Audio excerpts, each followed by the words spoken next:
Please, sir. I want some more. What?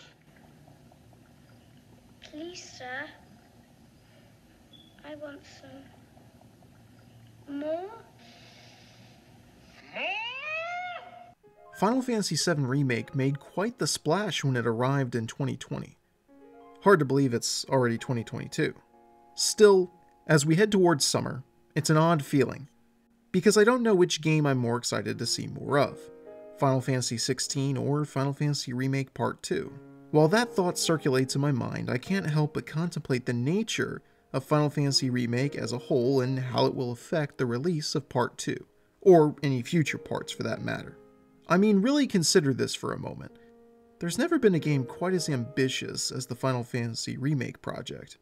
Whether that pertains to the scope or creative vision of the developers is certainly debatable, but in all honesty, think about it. Remastering a popular old game for modern audiences is one thing, but to remake the game in separate parts, each of which is almost the length and size of an ordinary Final Fantasy title, that takes some serious commitment.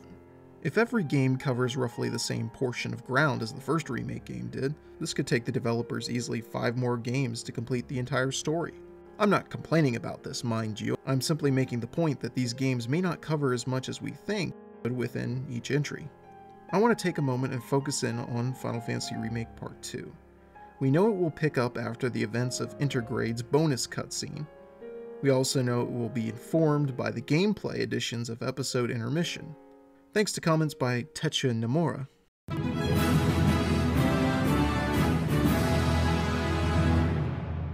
We also know the game will feature more nature environments.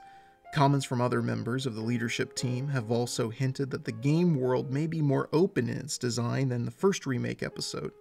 This would effectively allow players to roam around the wilds with more freedom than some of the more linear aspects of Part 1.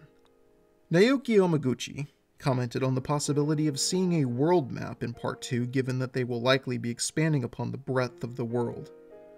Thanks to Yoshinori Kitase, we also know more news will come later this year.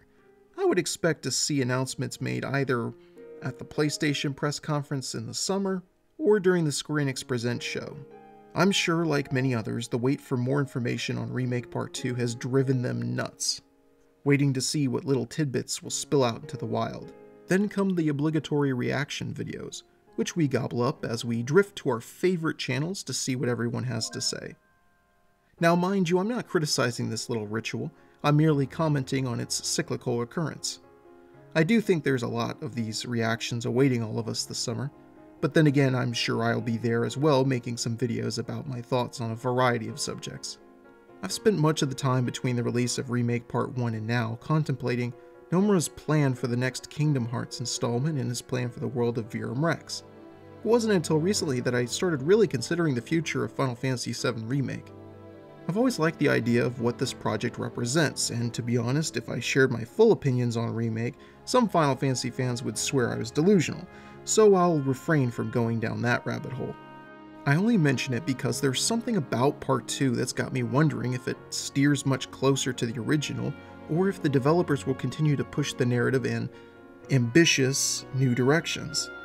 Believe it or not, I was actually shocked to learn the more controversial ideas proposed in the first game were not from Nomura. Moreover, I come to find that he actually advocated to have the game stick closer to the original. We already know that he's taken a bit of a backseat in the game's production going forward.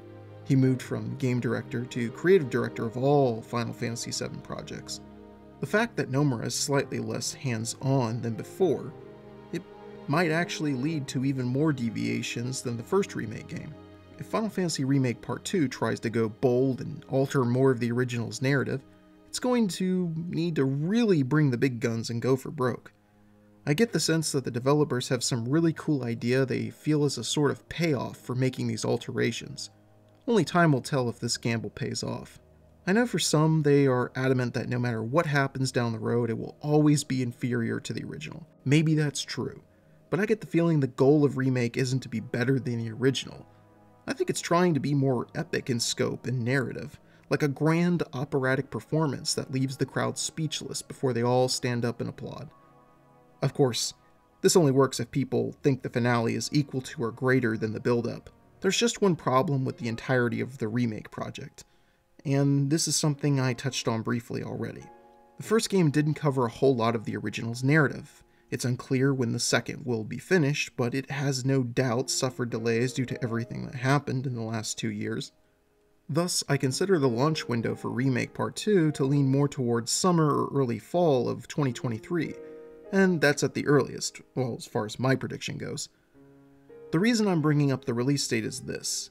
If at minimum the Final Fantasy Remake games take 3 years for each entry to be released, the remake project will take roughly 10 more years to complete.